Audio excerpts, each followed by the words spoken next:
ZipRecruiter is a proud sponsor of Without Warning podcast. Use code word WOW and search for jobs anytime, anywhere.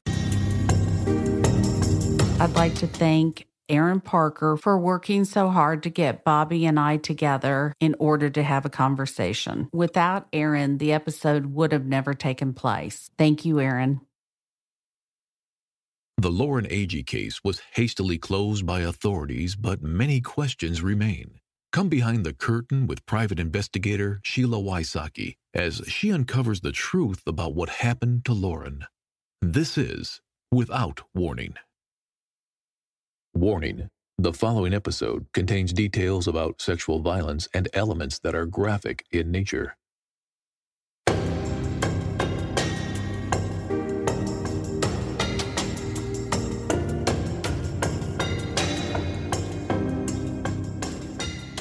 On the last episode, we heard from former FBI agent Bobby Chacon. I want to take a moment and thank Bobby for watching the depositions, going over the case, and giving his opinion. Bobby answered many of your questions from the law enforcement perspective. There are still many questions to answer. On this episode, I'm going to have Selena introduce herself and have her ask me questions that you all have posted on social media, our Instagram, Twitter, and Facebook accounts.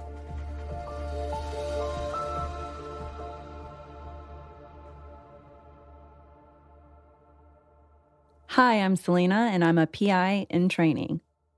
Jordan Stewart asks, as someone who has a degree in this field, has a career in this area, when you sit in a classroom, start your training, and begin your on-the-job training, the first subject you go over is your communications with coworkers, witnesses, victims. Is that a conversation or interrogation does not exist if you do not write it down or record the conversation? How does Jeremy Taylor justify not doing this?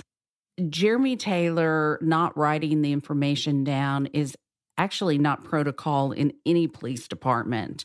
I've checked with several across the country, and not one of them said that it was okay not to document or record conversations with witnesses or record what you're doing. So the fact that Jeremy Taylor did not write anything down is against protocol in Tennessee and all over the country. Actually, I think the fact that we're having this conversation about Jeremy Taylor not writing down or documenting anything is ridiculous, because every person out there listening has watched a Law and Order or some crime show, and they know to document and record. The fact that Jeremy Taylor did not know is beyond anyone listening. And here's another one in connection with that by Katie Bona. Is there any written report taken by the officers who were actually present at the crime scene while Lauren's body was still there? Or is the only documentation that of Jeremy Taylor's, starting after the body was already removed? We do have the first responder pictures, but we have no documentation whatsoever in writing, other than when the campers went to the police department and wrote the less than a paragraph about what happened that weekend. Kelly Hammock Murphy asks, will there be a deposition on the other detective? Unfortunately, the lawsuit was dropped because Sherry felt like she was being singled out and intimidated. Haley Villacorta says, I saw a news story just a few weeks ago with Farrier Files where he stated that the family has an individual that has come forward who witnessed what happened that night, but the family does not know who to bring this information to. That has always stuck out to me. Is that accurate? This is the clip of Dennis Farrier of Farrier Files, Fox 17. The family says they have a witness who told them what happened that night, but they don't know who to take it to. I'm Dennis Farrier, Fox 17 News. The family has information that would move the case forward, but they don't have anyone to take it to. So you can't take it to Dekalb or the DA. So you're kind of stuck out in where do you go land. And hopefully the FBI will step in. Jennifer asks a couple of questions in this. We'll start with, did you ask Hannah why Aaron told her to stick to the story? I did not ask Hannah why Aaron told her to stick to the story. I think that statement speaks for itself. I don't feel like I need to have Hannah tell me what it means. It means exactly what he said. They had a story and just stick with it. Did you give the police this information that Aaron was telling her to stick to the story? I made an appointment with the district attorney in Dekalb County, went to his office, sat down with him, told the DA what I knew, and asked him if I could speak to his investigator. His answer was no. He informed me that he was not going to let me speak to his investigator. At that point, I knew it was a worthless meeting. Sheriff Patrick Ray does have everything that we have because of the lawsuit. It's public record. The judge has it, the DA has it, and the sheriff has it.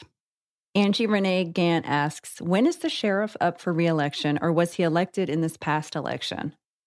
It is so unfortunate that Sheriff Patrick Ray was reelected in August. Hopefully, we'll be able to get people to start listening to the podcast because it's important for them to know who they vote for. Karen Larson asks, Lauren and Hannah went to the event in Lauren's car. Lauren planned on staying only Friday night and coming home Saturday to attend her current boyfriend's party. Did Hannah plan on only staying one night?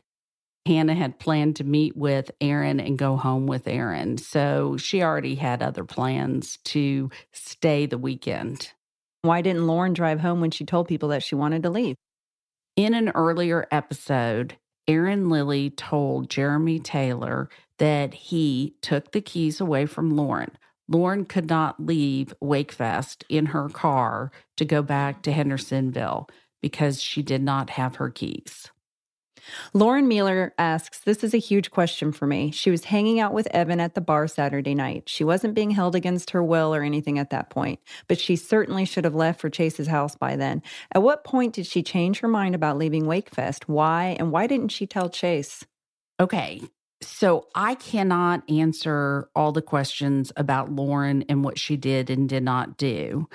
And I want to be very careful not to blame Lauren. I believe that her keys were taken from her. She did ask some people to stay with them that night, and she probably felt like nothing was going to happen. At that age, you don't believe that you're going to get into a bad situation. Lauren definitely made some mistakes, but she's also a kid. Most kids make mistakes. And the mistakes don't generally add up to you're found at the bottom of the cliff dead. Lisa Ledbetter Travis asks, this may be dumb, but what is the role of a sheriff's department versus regular law enforcement, like a police department? A sheriff's department is elected. A police department is not. And the roles are the same. You conduct an investigation exactly the same. Investigations don't change based on departments. It's just a matter of who's in charge, how they conduct their business, and the good ones, they get training. And secondly, is the training provided by a sheriff's department at the discretion of the sheriff, or does the state oversee that type of training? Tennessee has guidelines, and it's up to the sheriff's department how much money they're going to spend on training. And third, did a different medical examiner find the cause of death to be different from the original ME? So we brought in other experts, and they disagree with the initial medical examiner's report. We're not going to go into that at this point, but we'll talk about it when we do the episode on the medical examiner in Nashville. Allison Richardson Lyons says, I want to know more about Hannah's family, what her parents do. Do they come from money, local political ties, etc.? There have been a lot of questions about Aaron's parents and Hannah's parents, Brick's parents. I am not going to discuss the parents. I'm sure you can Google them and find out information. Laura Rope Smith has a couple of questions. The interviews with Hannah, she said various times that they woke up and she didn't know what happened to Lauren. She stated that they thought she went back to find her ex-boyfriend that night, maybe. When interviewing the houseboat owners that were there, the daughter said she asked where the other girl was, and they said the same, "Oh, we think she went back to find her ex-boyfriend." Immediately, all I thought of was the canoe. They woke up and the canoe was there. If they thought Lauren left the campsite after they all fell asleep, she would have had to canoe back herself. So did the canoe magically row itself back to them? Did they think she swam back while drunk at 4 a.m.? This question is driving me nuts. I love that question. So if you listen again to my conversation with Hannah, one of the things that I asked her in the morning was the canoe there? Because we all know, and I agree with you, how did the canoe get there if Lauren left in the middle of the night to go see her ex-boyfriend? The canoe was there, but she did not say yes or no. She nodded her head. That was it. We all know that the canoe being there in the morning is a problem. Remember, also in the interview I did with Hannah, she said she thought she got up and peed in the middle of the night and fell.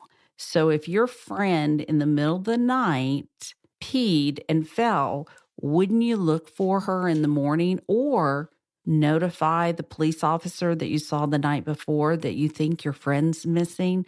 But instead, she got on a boat, and we have pictures of her and Chris, Bricks, Aaron on a boat having a big old time. And wouldn't you have seen her body when she's floating there and when you're back and forth from the campsite all day? Susan Marsh asks, do you have your own theory on what happened to Lauren based on your investigation to date that you can share publicly? I have my theory, and I'm not going to share it publicly. I think you guys are getting it because I'm getting emails on people asking, and y'all are amazing at figuring this out. Another question is, if Lauren's body was exhumed, are bodies still preserved as well as they were in the past? And if so, what could be found that could lead to charges? Exhuming the body has been asked about a lot since Bobby's episode. Yes, you can exhume a body, and it probably was preserved very well.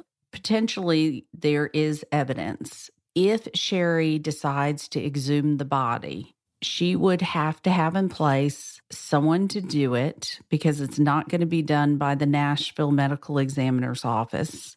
It would have to be done by a private company and a place to do it.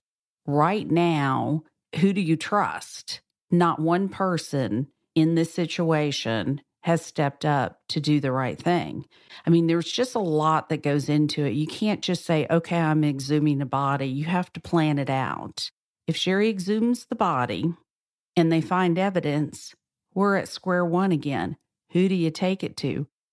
Leanne asks, did anyone take one of the campers and say, okay, show me where the girls went to pee, show me where you went to change clothes, show me the morning routine, etc. Show me.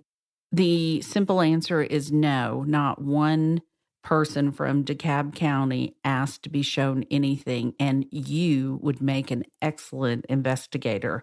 That is key to starting out an investigation. When I did interviews with different people that were there that weekend, I asked them to show me on paper exactly where they were, what they did, where Lauren was last seen. So I have sketches of where she was, where Hannah was. I had Hannah show me exactly where she thought Lauren had fallen and where they were.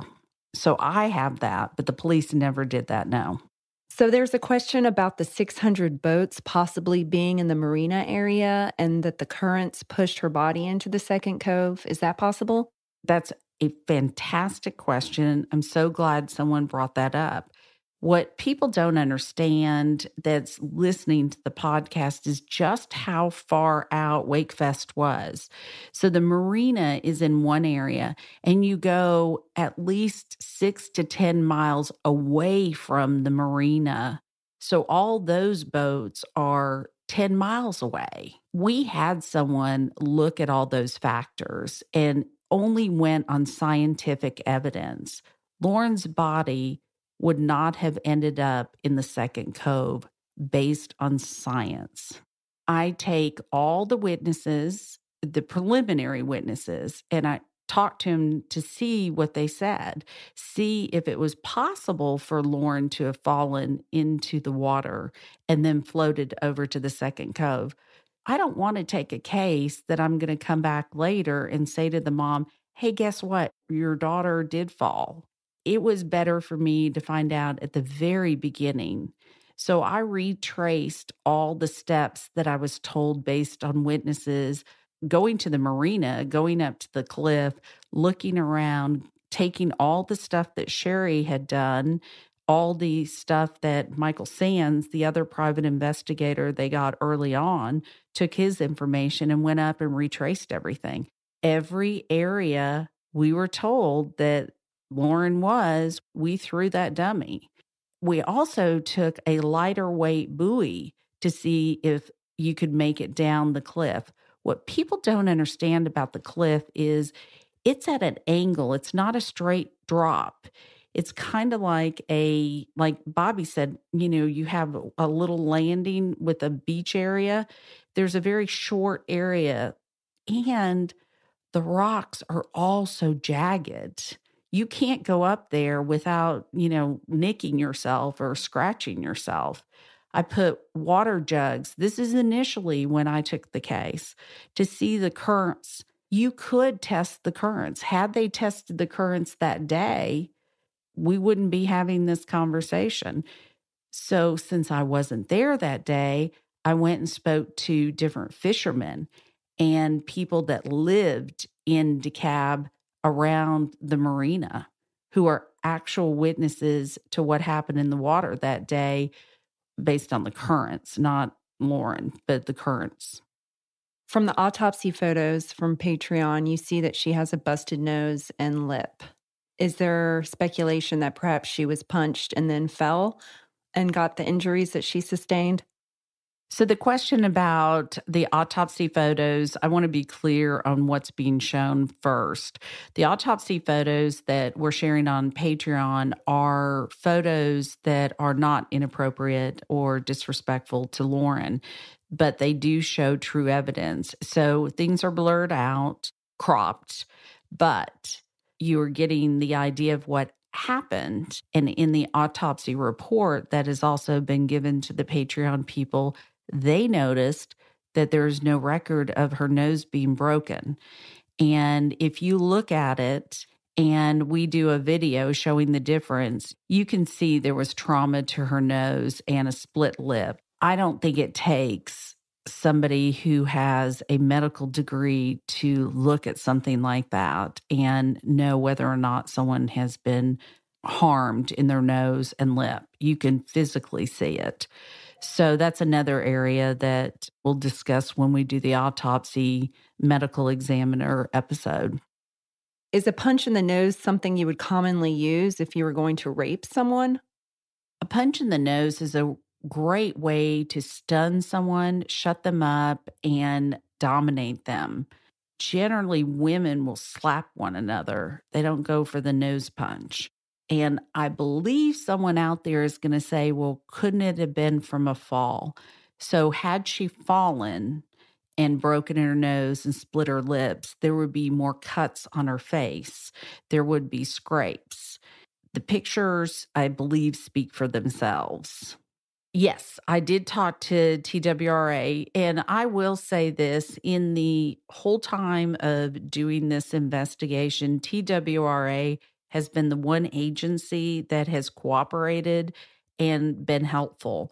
So not only did I talk to some people at TWRA, I also was given access to the boat that Lauren was transported from, where she was found, to the ambulance. So I have pictures of that boat.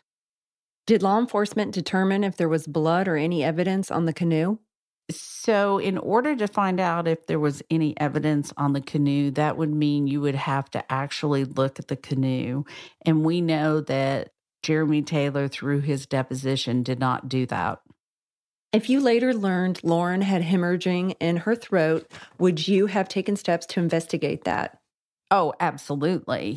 I would have been there with the medical examiner to see what the conclusions were. So this is a question based on the Patreon meeting last week when we were examining Lauren's markings on her chest. Some believe it's from a canoe. Some believe it's from the boat that she was transported in because there's a square that could look like a triangle. So when the photos were enlarged, we sort of noticed that it was both. And we need to figure out, or maybe you know, at what point after death will markings on the skin disappear? So I'm going to address how amazing it is to use crowdsourcing. And I know there are some law enforcement agencies that poo poo the idea of the general public participating in cases. I happen to be different. I believe in crowdsourcing because of what happened this weekend at our meet and greet. I got to meet the Patreon participants, and we were discussing the controversial canoe marking on Lauren's body. Maybe both sides right. So, because the Patreon people are so aware of this case, they were able to separate from the pictures I took from TWRA and canoe pictures and merge them into one. So, what we're doing is with that information, because of this weekend, we're going to show it to our medical examiner to see if, in fact, they could be both. Again, crowdsourcing is the way to get cold cases solved. And the people that participated or are part of this, I can't thank them enough. And also, the Patreon people that spend hours helping are the most amazing people. And a lot of new members are coming in and getting the information. And this group is very interactive and they bring up stuff all the time. Why it wouldn't be commonplace to have law enforcement utilize resources like this, I'm not sure. John Lorden and Gray Hughes both do YouTube channels. Both have been following Lauren's case, and the canoe markings has been a back and forth with all three of us. And we're going to get together on, I'm not sure if it's John Lorden's show or Gray Hughes or both, but all three of us are going to go over the pictures and discuss them. So when that happens, I will announce it. Why were there so few photos taken on top of the crime scene and so many taken below? Was that because TWRA took a lot of photos and the sheriff's office didn't take any? The photos taken were taken by the first responders. The ones on top of the cliff were taken by Jeremy Taylor, and some of them are blurry, kind of haphazard. You'll see pictures of Aaron and Hannah inside the crime scene tape, kind of shows the way they were handling the investigation. There are some questions that have arisen, especially from Chris Yarchuk, about the movement of Lauren's items on top of the hill after law enforcement got there. Do you know anything about that?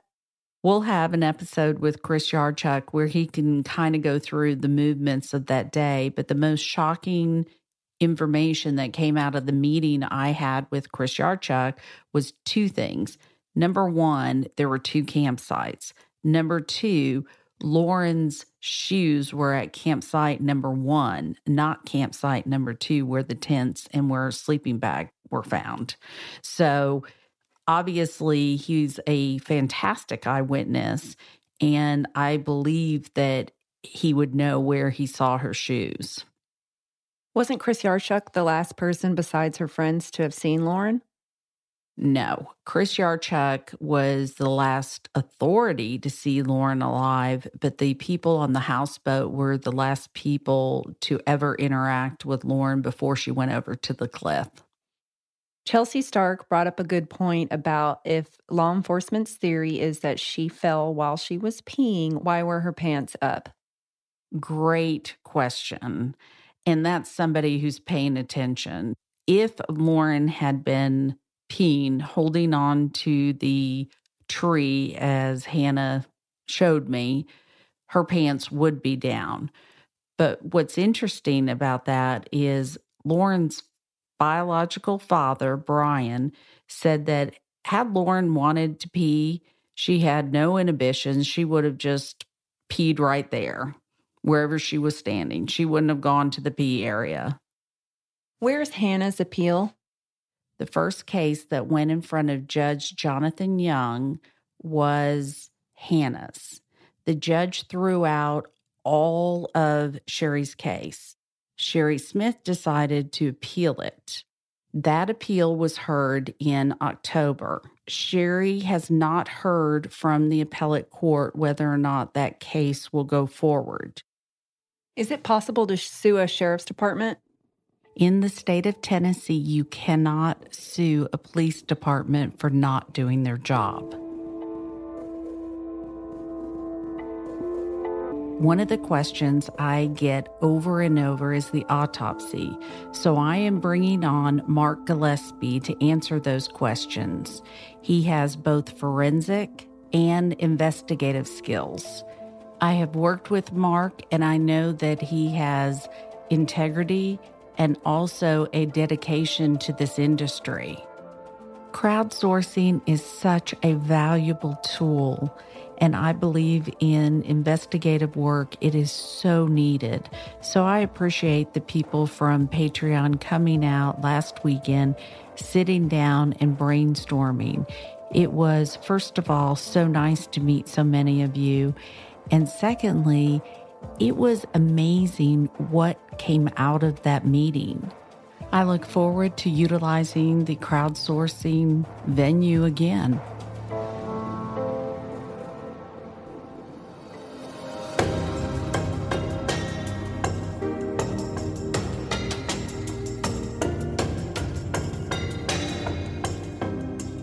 Lauren's family gives their full permission for any and all details to be shared in hope that the truth will come out. If you know anything at all, call 1-888-599-0008 or email tips@SheilaWysocki.com. Next time on Without Warning. My name is Mark Gillespie, private investigator. I'm the owner and manager of Gillespie Security and Investigations in the Austin, Texas area. My background is I spent a career in the Air Force. I was a special agent for the Air Force Office of Special Investigations, commanded investigative units in the U.S. and overseas. I retired in 1996, upon which time I became the forensic science director for the Austin Police Department. I did that for about 8 years and left APD to start a forensic science degree program at St. Edward's University in Austin, where I taught forensic science and criminal investigations for about 8 years. And then I began my PI career in 2004 while I was still teaching at St. Edward's, and learned that it was hard. After doing it for about 5 years simultaneously, learned it was difficult to do 2 full-time jobs, so I left teaching to pursue my PI career, and I am happy that I did that. I specialize in criminal defense, cold cases, missing persons, human trafficking. You know, I've been a great follower of Sheila Wysocki's Without Warning, the case of Lauren Agee's death, and I'm just appalled at the lack of investigative expertise of that case displayed by the Dekalb County Sheriff's Office. I've been very opinionated about how that case was pursued, and I think some comments I made recently are very mild in comparison to how I really feel about the incompetence level, primarily the sheriff and Jeremy Taylor. We should not have people that serve the public that perform like this. It's just incredulous.